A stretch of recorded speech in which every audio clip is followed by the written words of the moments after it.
à tous les amis, j'espère que vous allez tous très bien, c'est History Joe et aujourd'hui on se retrouve pour une nouvelle Historio Capsule. Aujourd'hui les amis, nous allons parler d'un homme, une figure incontournable de l'histoire du théâtre et de la comédie française. Un homme qui va présenter en spectacle au Roi Soleil des farces, des comédies, parfois censurées. Je veux bien sûr parler du comédien Molière. Ensemble, nous allons parcourir sa vie, parler de ses œuvres les plus connues. Nous allons parler également de ses relations avec le Roi Soleil. Nous allons partir ensemble à la découverte de Molière.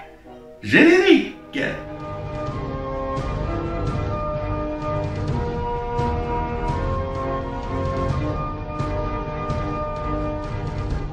Pour commencer, je vous propose une courte présentation du personnage. Je vous présente notre hôte.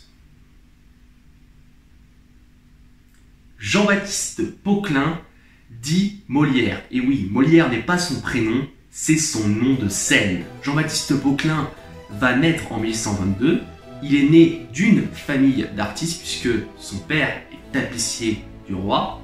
Quelque temps plus tard, il va effectuer des études de droit et va commencer par prendre comme passion le théâtre. Submergé par cette passion du théâtre, il va finir en 1643 par créer sa propre troupe avec laquelle il va sillonner la France, notamment avec l'aide de la comédienne Madeleine Béjart. Molière va se faire remarquer quelques temps plus tard par le frère du roi, Philippe d'Orléans, qui va être un facteur important et qui va lui permettre de présenter à Louis XIV des comédies, avec une représentation en 1658.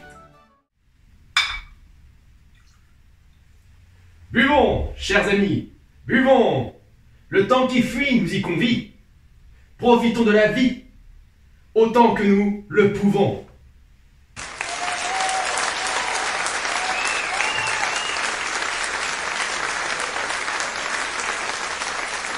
Merci beaucoup.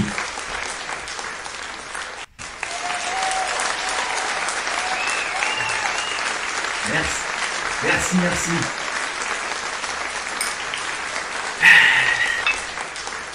Alors, comment ça s'est passé? Ah bah écoute, ça s'est super bien passé. J'étais une vraie bête sur la scène. Ça a beaucoup plu ma petite comédie comique. Je suis sûr que là le roi va me prendre comme dramaturge. Ah bah c'est une bonne nouvelle. Mon succès est garanti. Et ce va aussi garanti. Oh c'est bon ce machin là. Dis donc, tu devrais pas trop abuser de l'alcool, hein, fais très attention. Oh bah quoi? On est en train de fêter, je pense, mon seul succès théâtral. C'est pour une occasion comme ça après, hein. Nommé dramaturge du roi, il va commencer à rédiger de nombreuses pièces de théâtre qui vont beaucoup plaire au roi. Ces comédies vont commencer à devenir célèbres et puis Molière va devenir une figure incontournable et son succès est garanti. Mais il va exceller dans un domaine qui lui tient particulièrement à cœur, c'est la mise en scène et l'écriture de comédies grinçantes et féroces. Parfois, malgré la protection du roi et son succès, certaines de ses pièces vont être censurées et vont être interdites à la représentation.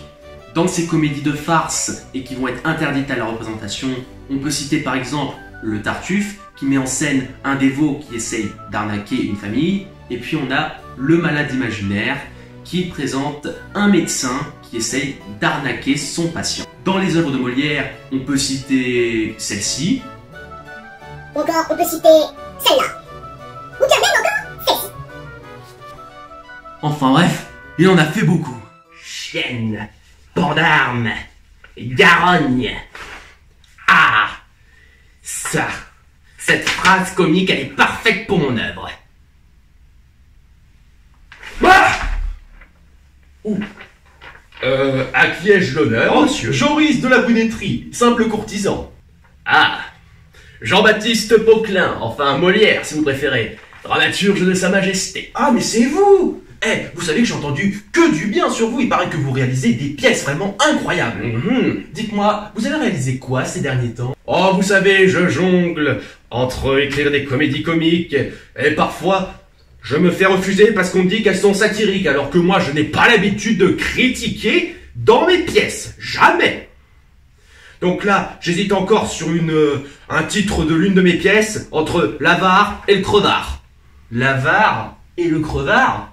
Tiens, c'est bizarre. Ça me rappelle quelqu'un, mais je ne saurais pas dire qui c'est. De quoi parlez-vous, messieurs? Ah, salut Majesté. Non, je parlais pas de vous. Bonne promenade. Bah dites donc, vous sembliez bien pâle d'un coup. Ah, c'est vrai que là, d'un coup, je me sens un petit peu barbouillé. Mais parfait! Mais c'est d'un malade dont j'ai besoin. Parce que, voyez-vous, je viens de terminer une nouvelle pièce que je voudrais présenter à la cour. C'est une comédie mettant en scène un malade imaginaire. Oh, ça a l'air très sympa votre truc. Alors, si vous êtes intéressé, passez me voir demain matin au Palais Royal. Je vous y attendrai. J'y serai. Au revoir, monseigneur.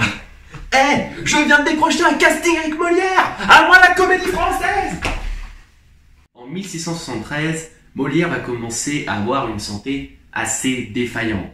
Et c'est en jouant le malade imaginaire qui va commencer à être pris d'une violente prise de tousse. Il tousse, mais il va jouer jusqu'au bout. Et puis, il va rentrer chez lui en crachant le sang. Il va mourir donc quelques heures après la représentation du malade imaginaire. Donc, il n'est pas mort sur scène. Se soigner, à quoi bon? Je durerai peut-être moins que mes maladies. Quel comédien, ne trouvez-vous pas? En effet, il s'est toussé comme un vrai malade. Mais je ne le fais pas exprès. Moi, je veux mourir sur scène, devant les projecteurs. Ah, mais c'est quoi cette arnaque? Et bien les amis, c'est la fin de cette vidéo YouTube. J'espère qu'elle vous aura plu, qu'elle vous aura permis de comprendre un peu mieux la vie de cette figure incontournable du théâtre et de la comédie française. On se retrouve la prochaine fois pour une nouvelle historiocapsule consacrée à un homme de pouvoir et qui va mettre fin à l'un des conflits les plus importants du Moyen-Âge.